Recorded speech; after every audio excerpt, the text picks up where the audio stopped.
Hi everyone, मैं Imran Ansari NDS से जो अगेन के इस प्लेटफॉर्म पर एक बार फिर से आपका स्वागत करता हूं। पिछली क्लास में हम लोगों ने प्रश्नावली 1.2 के क्वेश्चंस को सॉल्व कर लिया था। आज हम लोग प्रश्नावली 1.3 के सभी क्वेश्चंस को सॉल्व करेंगे। ठीक है, तो आज जितने भी हम लोग क्वेश्चन सॉल्व करने वाले हैं बोर्ड के एग्जाम की दृष्टि से, ये सभी जितने भी क्वेश्चंस आज सॉल्व करवाए जाएंगे सब क्वेश्चंस बहुत ही इंपॉर्टेंट है। इसमें लगभग जितने भी क्वेश्चंस हैं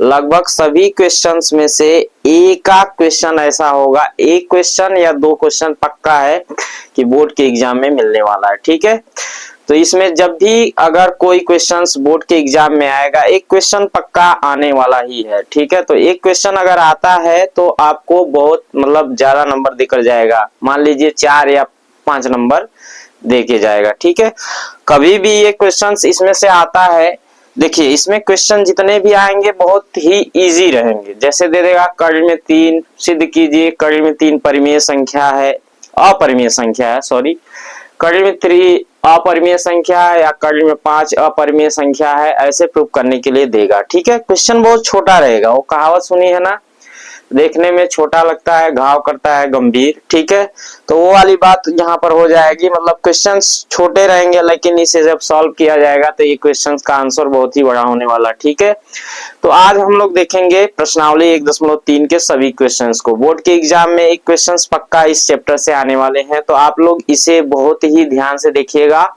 और वीडियो के लास्ट तक बने रहिएगा। ठीक है, चलिए आज हम लोग देखते हैं प्रश्नावली 1.3 के पहले सवाल को। ठीक है, चलिए देखिए क्वेश्चन नंबर फर्स्ट क्या दिया गया है, सिद्ध कीजिए कि प्रश्नावली 1.3 का प्रश्नावली 1.3 का पहला क्वेश्चन क्या है। देखिए, सिद्ध कीजिए कि कड़ी में 5 एक अपरिमेय संख्या। सिद्ध कीजिए कि कड़ी में 5 एक अपरिमेय संख्या। इससे पहले हम आपको बता देना चाहते हैं कि परिमेय और अपरिमेय संख्या आप लोग बहुत अच्छे से जानते होंगे।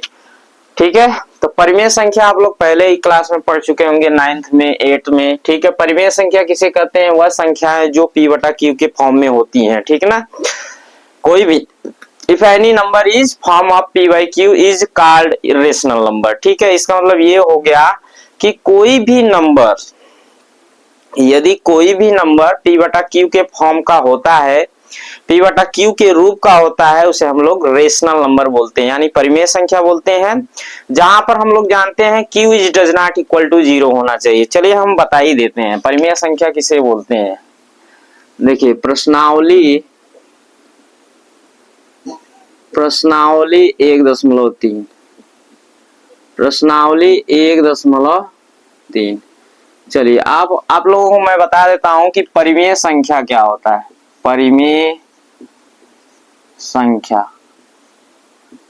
परिमेय संख्या यानी परिमेय संख्या को इंग्लिश में बोला जाता है रेशनल नंबर। रेशनल नंबर, ठीक है, रेशनल नंबर। ठीक है, यदि कोई भी संख्या p बटा q के फॉर्म का होगा तो उसे हम लोग क्या बोलेंगे, परिमेय संख्या। चलिए देखते हैं, यदि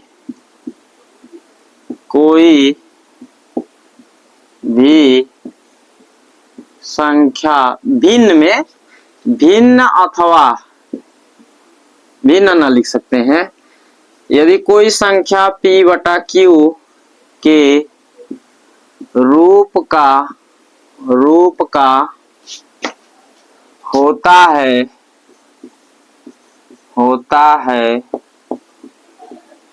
तो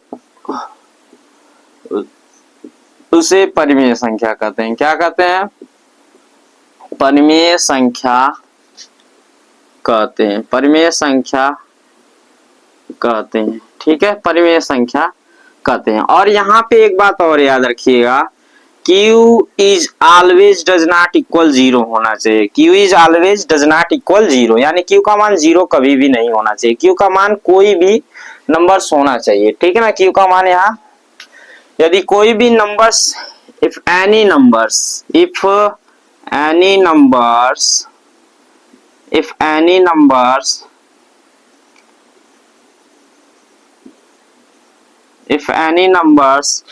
form form of p by q that is called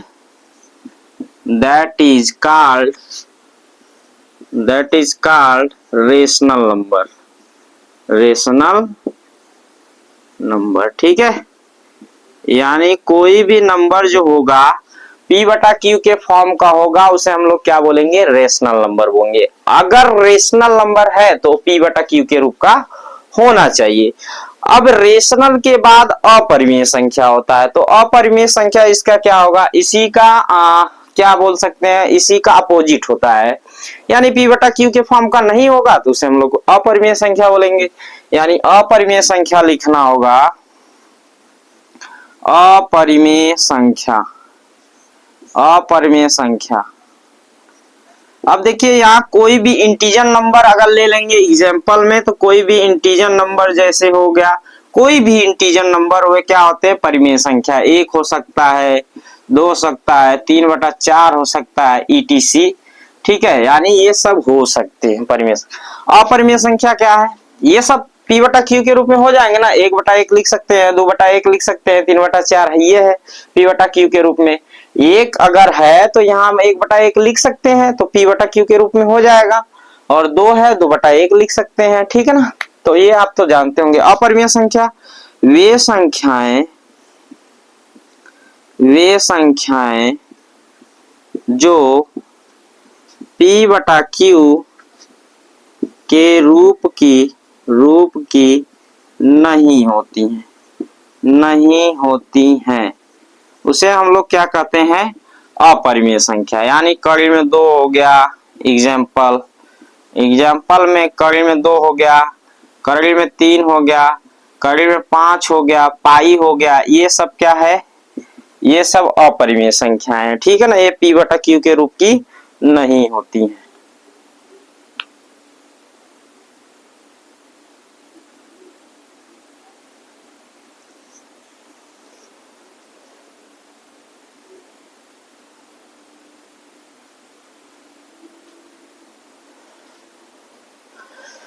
ठीक, तो ये परिमेय संख्या अपरिमेय संख्या हो गया अपना। चलिए, परिमेय अपरिमेय हो गया है। अब हम लोग देखेंगे पहला क्वेश्चन क्या दिया गया है। क्वेश्चन नंबर 1 दिया है, सिद्ध कीजिए कि कड़ी में 5 एक अपरिमेय संख्या है। सिद्ध कीजिए कि कड़ी में 5 एक अपरिमेय संख्या। चलिए देखते हैं।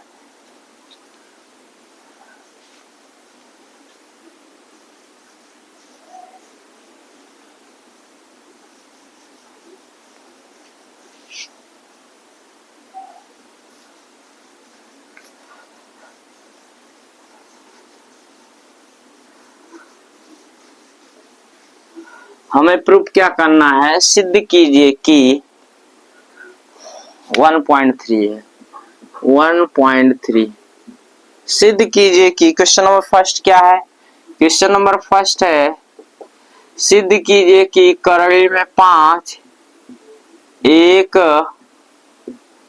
अपरिमेय संख्या है, अपरिमेय संख्या है, अपरिमेय संख्या है। क्या है, अपरिमेय संख्या। सिद्ध कीजिए कि कड़ी में 5 एक अपरिमेय संख्या।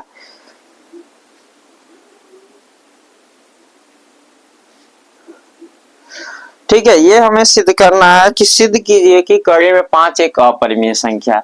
तो जब इसे सॉल्व करेंगे तो लिखेंगे विरोधोक्ति विधि से। किससे, विरोधोक्ति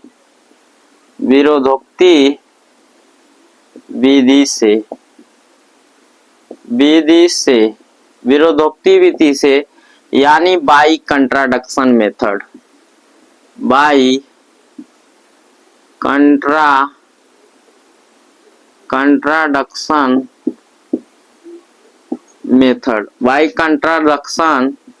मेथड। ठीक है, अब ये क्या होता है, विरोधोक्ति विधि क्या होता है। विरोधोक्ति विधि मतलब ये होता है कि यहाँ दिया गया कड़ी में 5 एक अपरिमेय संख्या है, तो हम इसी का जस्ट उल्टा हम लोग मानेंगे। यहाँ पर अपरिमेय दिया है तो हम इसे मानेंगे कि माना ये क्या है, कड़ी में 5 एक परिमेय संख्या है।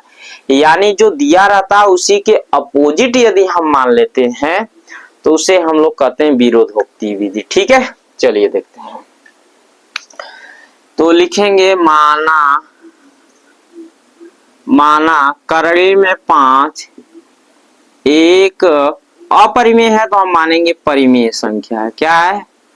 परिमेय संख्या, क्योंकि यहाँ विरोधोक्ति विधि लगाए हैं, परिमेय संख्या है। ठीक है, इतना कर लेंगे। अर्थात करड़ी में 5 is equal to A by B. A by B मतलब पी बटा क्यू। पी बटा क्यू के फॉर्म का ए परिमेय है, यानी पी बटा क्यू के फॉर्म का हो सकता है। पी और क्यू सभी लोग मानते हैं, इसलिए हम यहाँ ए और बी मान लिए। अब यहाँ लिखेंगे जहां ए और बी क्या है? सअभाज्य संख्या है। सअभाज्य संख्या है। अब याद रखिएगा कि सअभाज्य संख्या क्या होता है। सअभाज्य संख्या मतलब इनका मॉस, सअभाज्य मतलब होता है, सअभाज्य मतलब इनका मॉस क्या आना चाहिए, इनका एचसीएफ केवल 1 आना चाहिए। इनका एचसीएफ यानी 1 आना चाहिए। इनका एचसीएफ क्या आना चाहिए? 1। यानी ये संख्याएं, इसमें कोई भी संख्याएं कॉमन नहीं होनी चाहिए। ये संख्याएं यदि ए और बी यहाँ क्या है, ए और बी सभाज्य है, इसका मतलब ए और बी केवल खुद से कटना चाहिए या 1 से कटना चाहिए, और किसी भी नंबर से ये विभाजित नहीं होनी चाहिए। ठीक है ना, कटनी नहीं चाहिए, यानी जिसका एचसीएफ क्या होना चाहिए? 1। चलिए देखिए, करड़ी में 5 में बी का गुणा करेंगे तो हो जाएगा करड़ी में 5 बी बराबर ए हो जाएगा। ठीक, हाँ चलिए, यानी करड़ी में 5 बी बराबर ए हो गया। दोनों पक्षों का वर्ग कर देंगे, दोनों पक्षों का वर्ग करने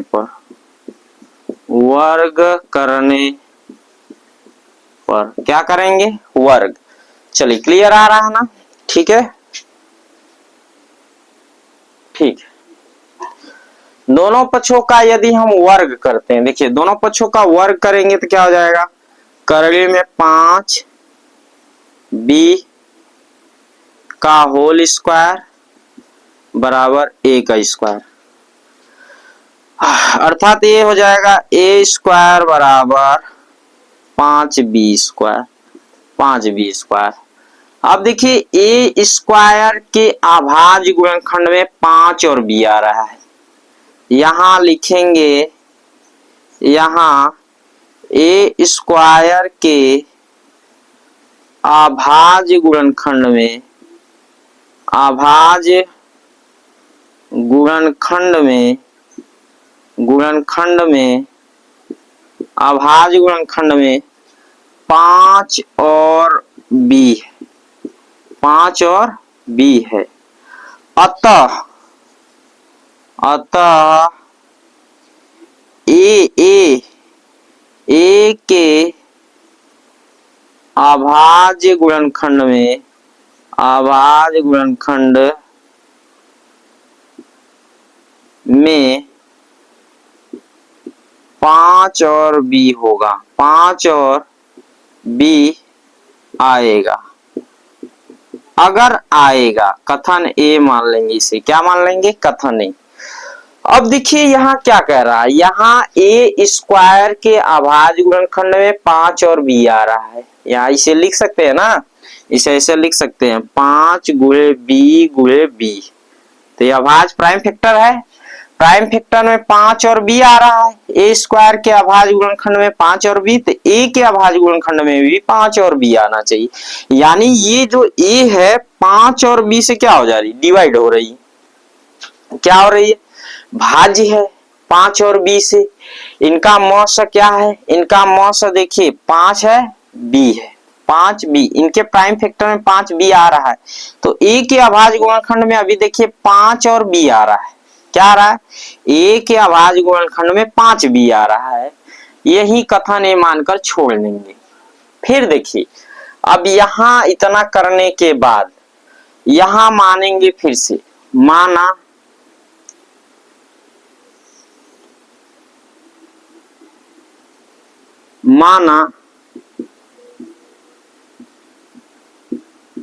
ए बराबर 5m, ए बराबर 5m मानेंगे क्या, ए बराबर 5m। तो अपने पास है ए स्क्वायर, क्या है, ए स्क्वायर बराबर 5b स्क्वायर है। तो ए की जगह हम क्या रखेंगे, 5m, 5m का स्क्वायर हो जाएगा और ये 5b स्क्वायर पहले से है। अब देखिए 5m स्क्वायर 25m स्क्वायर हो जाएगा, स्क्वायर करेंगे तो, और ये 5b स्क्वायर हो जाएगा। अब देखिए यहां से कैंसिल करेंगे तो 5 बचे 25, यानी 5m स्क्वायर बराबर b स्क्वायर, यानी b स्क्वायर बराबर 5 गुणे m।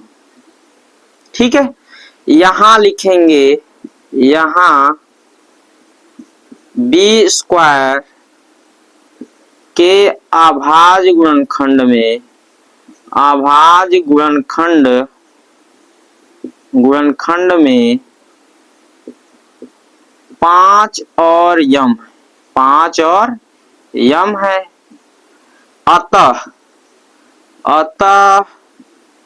b के अभाज्य गुणनखंड में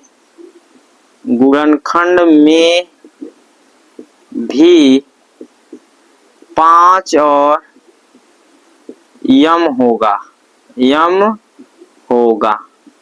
इसे हम लोग कथन बी मान लेंगे। क्या मान लेंगे, ये कथन बी है। अब देखिए कथन ए और कथन बी से, कथन ए और कथन बी से, कथन ए और कथन बी से, कथन ए और कथन बी से, कथन ए और कथन बी से, कथन ए और कथन बी से हम लोग देखेंगे, दिख नहीं रहा है यार,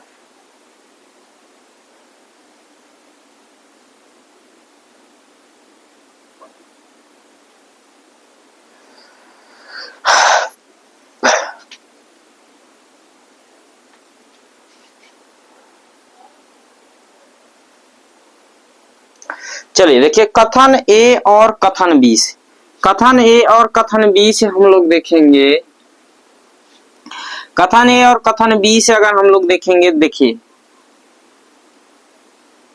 कथन ए और कथन बी से अगर हम देखेंगे तो देखिए यहां पर देखिए ए के अभाज्य गुणनखंड में 5b है, ए के अभाज्य गुणनखंड में 5b और बी के अभाज्य गुणनखंड में 5b, यानी दोनों में हम लोग देखेंगे तो कॉमन क्या मिल रहा है, 5 मिल रहा है। कॉमन क्या मिल रहा है, 5 मिल रहा है, यानी इनका मौस क्या है, 5, इनका मौस 5। दोनों के अभाज्य गुणनखंड में क्या है, अभाज्य गुणनखंड में कॉमन उभयनिष्ठ 5 है।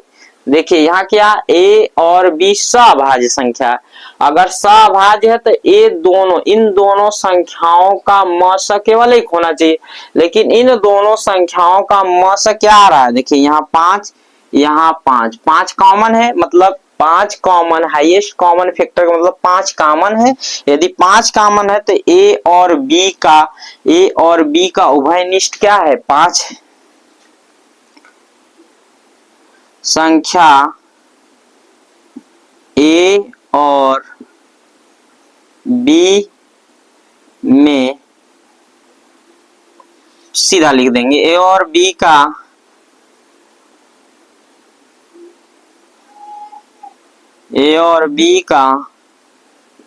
HCF 5, अतः ए और बी क्या है, ए और बी सअभाज्य नहीं है, सअभाज्य पूर्णांक नहीं, सभाज्य पूर्णांक नहीं, सभाज्य पूर्णांक नहीं है, अतः हमारे कथन का विरोध हो रहा है। अतः क्या हो रहा है, हमारे कथन का ए और बी सभाज्य पूर्णांक नहीं है। अतः लिखेंगे, यहां लिख दे रहे हैं, अतः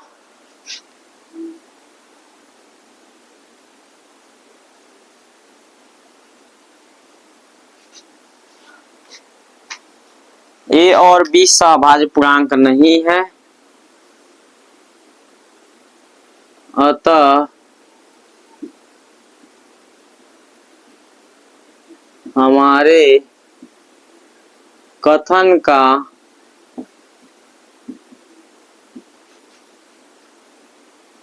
अतः हमारा कथन, ऐसे लिखेंगे, अतः हमारा कथन गलत है, इसलिए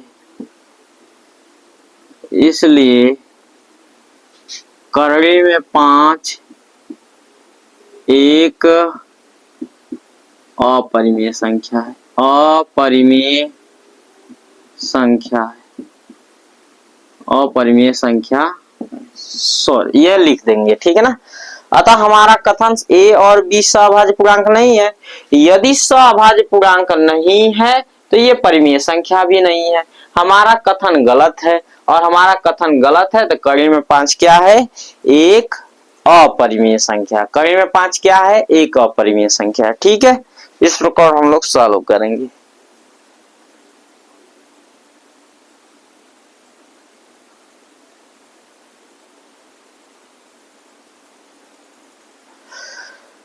चलिए अब इसका हम लोग नेक्स्ट करेंगे।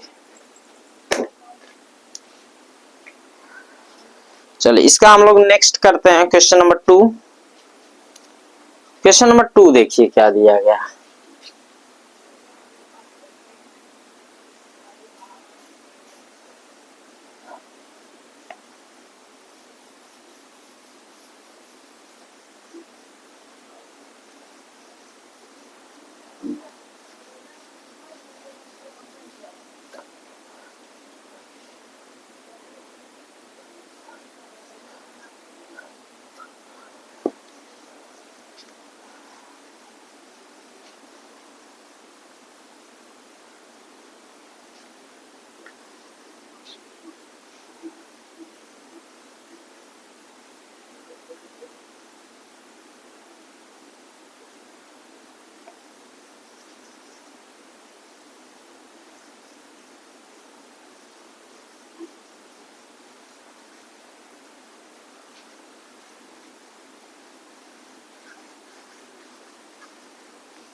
चलिए इसका क्वेश्चन नंबर 2 देखिए क्या है।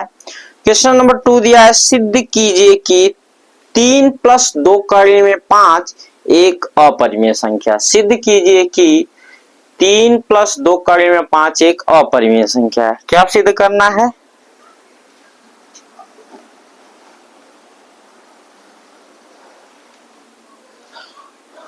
सिद्ध करना है कि सिद्ध कीजिए कि 3 + 2 कड़ी में 5 एक अपरिमेय संख्या है, हमें सिद्ध करना है। क्वेश्चन नंबर 2 है, सिद्ध कीजिए कि, क्वेश्चन नंबर 2 है अपने पास, सिद्ध कीजिए कि 3 + 2 कड़ी में 5 एक अपरिमेय संख्या है। क्या है, एक अपरिमेय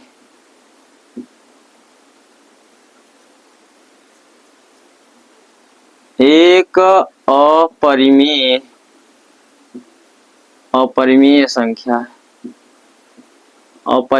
संख्या है।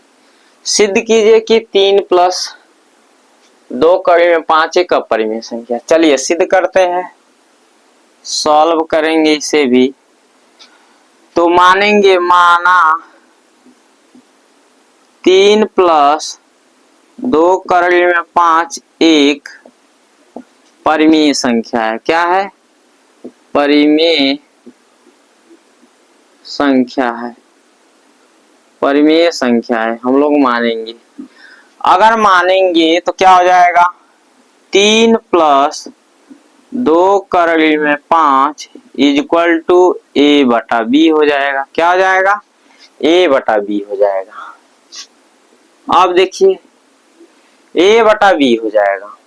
अब देखिए यहां से हम लोग 2 करड़ी में 5 यहीं पर रहने देंगे, 3 को उधर भेज देंगे, तो हो जाएगा ए बटा बी माइनस 3, यानी हो जाएगा 2 करड़ी में 5 बराबर ए माइनस 3 में बी का गुणा होगा 3b अपान बी।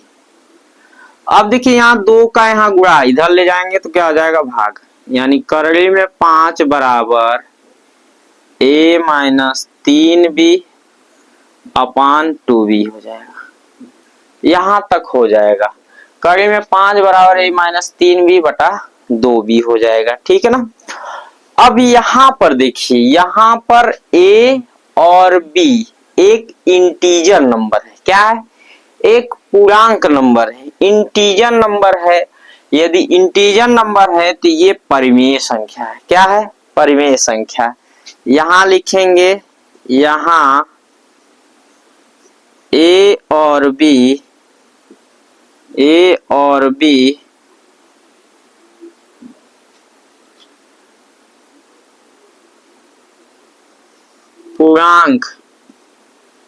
पूर्णांक है, अतः a माइनस 3b बटा 2b एक परिमेय संख्या है, एक परिमेय संख्या। इसलिए करड़ी में 5 एक परिमेय संख्या, एक परिमेय संख्या है जो कि गलत है,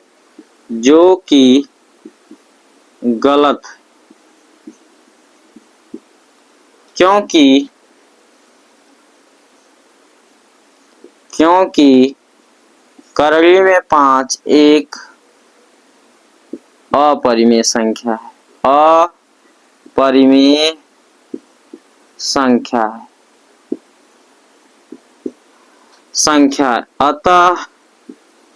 अतः हमारी अवधारणा, हमारी कल्पना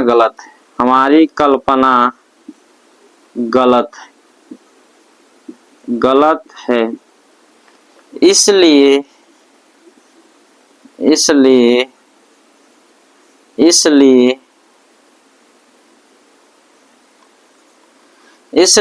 3 + 2 करड़ी में 5 एक अपरिमेय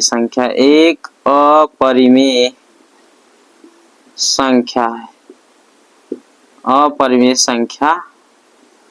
ठीक है। अब देखिए यहाँ करना क्या है, इतना तो लिखना ही है आपको। अब देखिए 2 टाइप्स के क्वेश्चन है, एक फर्स्ट वाला जो बताया ऐसे है, एक ये सेकंड वाला ऐसे लगेगा। ठीक है ना। तो हम लोग करेंगे क्या, 3 + 2 करड़ी में 5 बराबर a बाई बी हम लोग मान लेंगे। क्या है? 3 प्लस, अब ये बी क्या है? सहभाज्य पूर्णांक भी मान सकते हैं, पूर्णांक है। क्या है? ये यहाँ मान सकते हैं, जहां a और b सहभाज्य पूर्णांक, इसकी कोई आवश्यकता है नहीं, मान लेंगे। ठीक है, पूर्णांक, इसकी कोई आवश्यकता है नहीं। अब देखिए यहाँ a बाई बी हो जाएगा और यहाँ से 3 उधर भेज देंगे, -3 हो जाएगा। a बटा, अब b में 3 का गुणा कर देंगे, 3b बटा b हो जाएगा। यहाँ से 2 में गुणा है, इधर भेज देंगे, भाग हो जाएगा, a माइनस 3b बटा 2b हो जाएगा। करड़ी में 5, यहाँ देखेंगे a और b जो है, a और b एक पूर्णांक है, इंटीजर नंबर है। अगर पूर्णांक है तो ये जो है p बटा q के रूप में आए हैं, अतः a माइनस 3b बटा 2b जो एक परिमेय संख्या है। अगर ये परिमेय संख्या है तो करड़ी में 5 भी परिमेय संख्या होना चाहिए, क्योंकि परिमेय के इक्वल होता है। क्यों? क्योंकि परिमेय जो होता है परिमेय के इक्वल होना चाहिए। अब ये परिमेय संख्या है तो ये भी परिमेय संख्या, क्योंकि इंटीजर नंबर क्या होता है, एक इंटीजर नंबर क्या होता है, परिमेय संख्या होता है।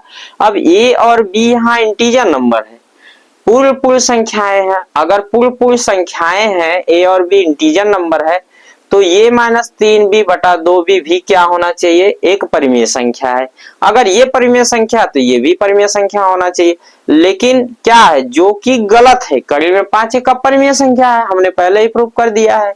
अतः हमारी अवधारणा जो हमने माना है वो गलत है, हमारी कल्पना एजम्पशन गलत है। इसलिए 3 + 2 कड़ी में 5 एक अपरिमेय संख्या है।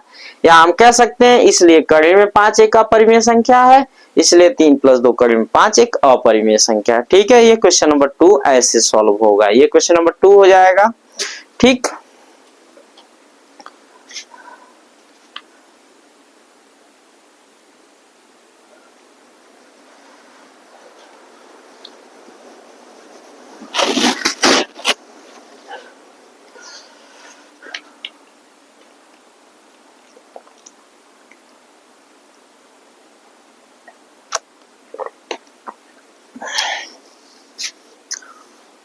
चलिए क्वेश्चन नंबर 3 देखते हैं। क्वेश्चन नंबर 3, अब देखिए इसका क्वेश्चन नंबर 3 देखेंगे।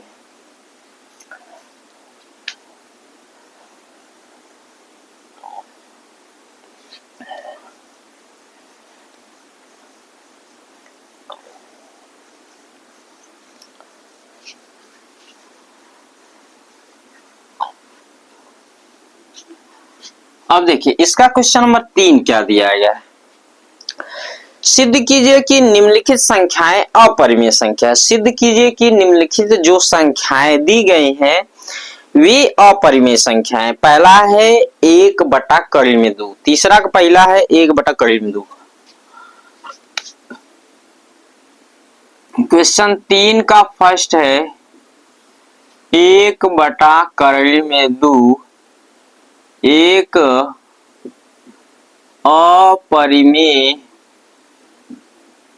संख्या है। ये हमें क्या करना है, प्रूफ। ये हमें प्रूफ करना है। क्या करना है, प्रूफ। चलिए प्रूफ करना है तो प्रूफ करेंगे ही करेंगे। ठीक है, तो इसे सॉल्व करेंगे। ठीक, माना 1/2 एक परिमेय संख्या, इसी का उल्टा मानेंगे विरोधोक्ति विधि से परिमेय संख्या है बाय कंट्राडिक्शन मेथड। यानी एक विरोधोक्ति विधि से एक अपरिमेय है तो मानेंगे एक परिमेय संख्या है। अर्थात 1/2 बराबर हो जाएगा a/b, a/b हो जाएगा, जहां a और b सअभाज्य है। क्या है, सअभाज्य है, सअभाज्य पूर्णांक है। ठीक है, अब देखिए इसमें b में 1 का गुणा होगा, b1 इसमें गुणा होगा कड़ी में 2a, दोनों पक्षों का वर्ग कर देंगे, दोनों पक्षों का वर्ग, दोनों पक्षों का वर्ग करने पर, दोनों पक्षों का क्या करेंगे, वर्ग करेंगे तो ये हो जाएगा b², ये हो जाएगा क्या, करली में 2a का होल स्क्वायर, यानी क्या हो जाएगा b² बराबर करली में 2 का स्क्वायर मतलब 2a² हो जाएगा। ठीक है, अब यहां हम लिख सकते हैं कि यहां क्या है, पहला टाइप्स वाला क्वेश्चन है। ठीक है, यहां b² के अभाज्य गुणनखंड में, अभाज्य गुणनखंड में 2 और a आया है, a है, तब तब B के अभाज्य गुणनखंड में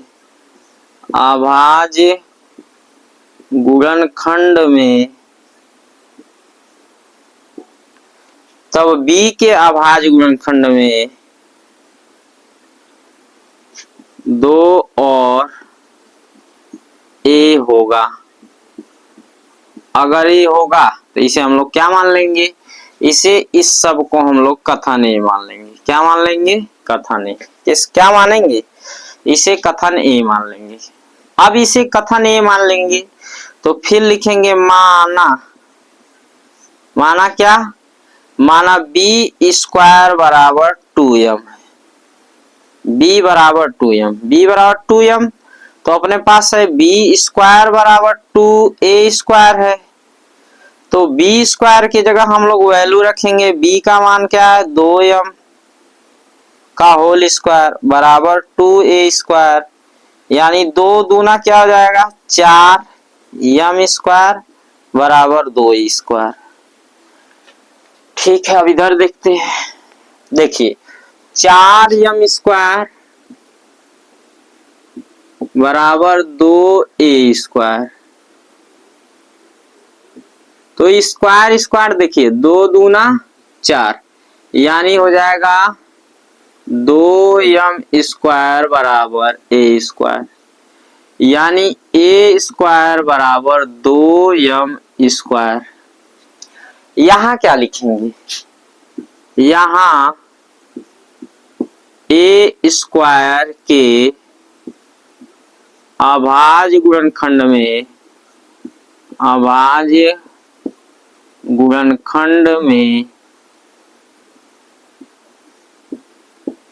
2 और m है, 2 और m है, तब A के भी अभाज्य गुणनखंड में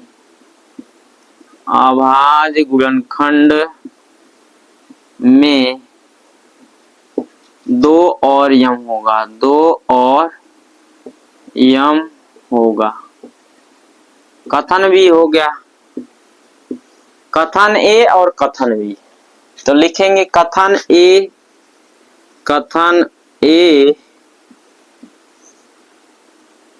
और कथन B से, कथन A और कथन B से।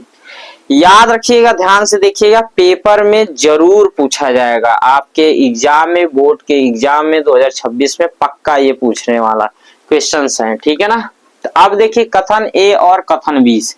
कथन A और कथन B से देखेंगे हम लोग, संख्या A और B का HCF क्या है? HCF 2 है, अतः संख्या A और B सअभाज्य नहीं है, सअभाज्य पूर्णांक नहीं है, सअभाज्य पूर्णांक नहीं है, जो कि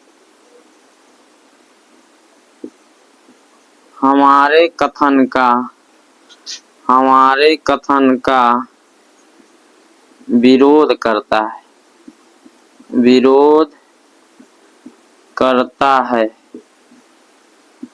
इसलिए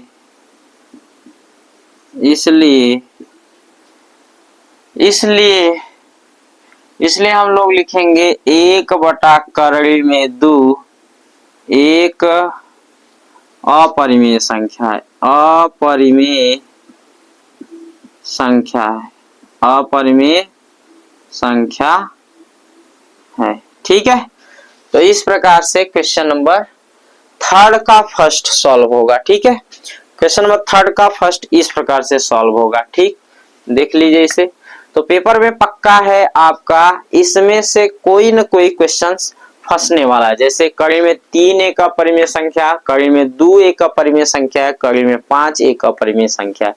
तो यदि बोर्ड के एग्जाम में ये आएंगे तो 6 नंबर या 5 नंबर के आने वाले हैं। ठीक,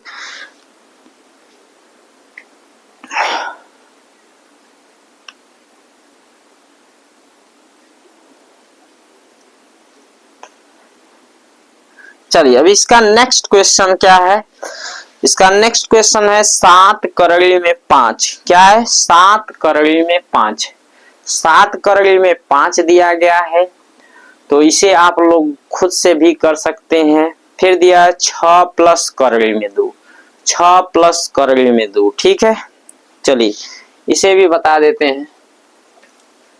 तीसरा का दूसरा,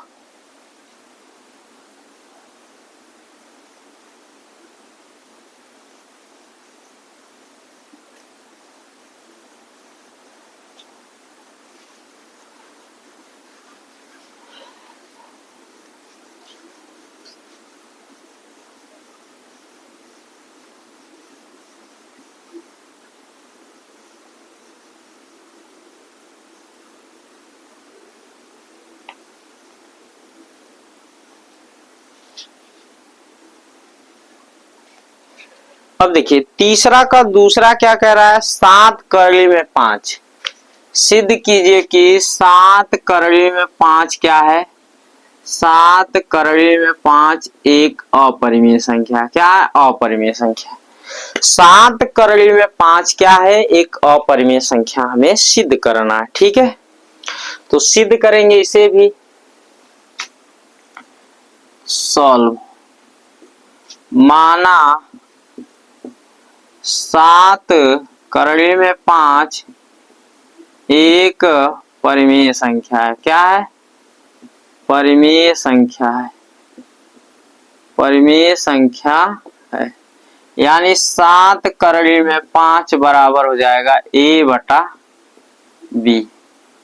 अब देखिए हो जाएगा 7 करड़ी में, यानी करड़ी में 5 बराबर a बटा 7b। a बटा 7b, यहां a और b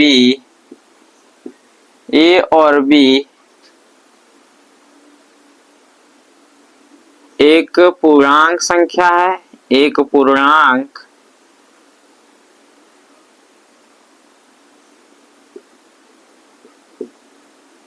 अतः a बटा 7b एक परिमेय संख्या है। परिमेय संख्या है, अतः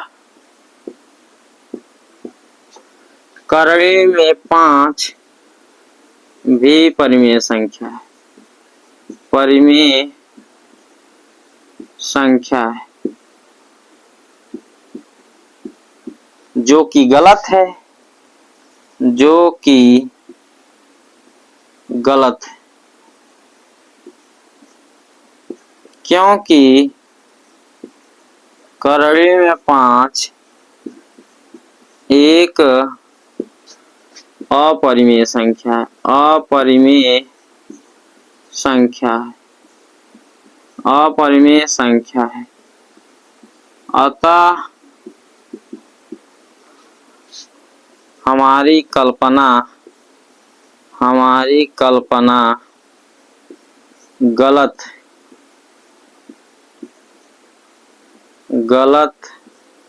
है। इसलिए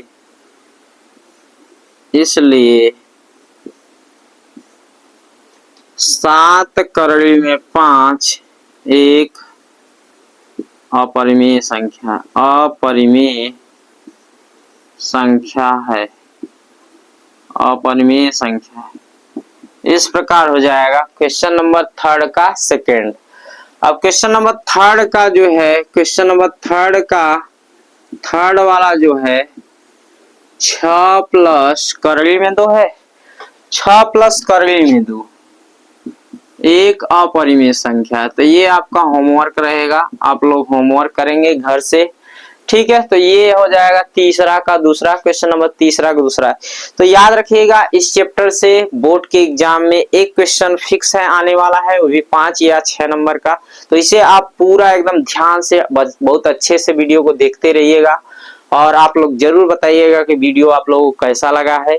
यदि आप लोगों को अच्छा लगता है तो आप अपने दोस्तों में जरूर शेयर कीजिए। अगर पहली बार देख रहे हैं तो इसे लाइक, शेयर और सब्सक्राइब जरूर कीजिएगा। मिलते हैं नेक्स्ट वीडियो में, तब तक के लिए जय हिंद।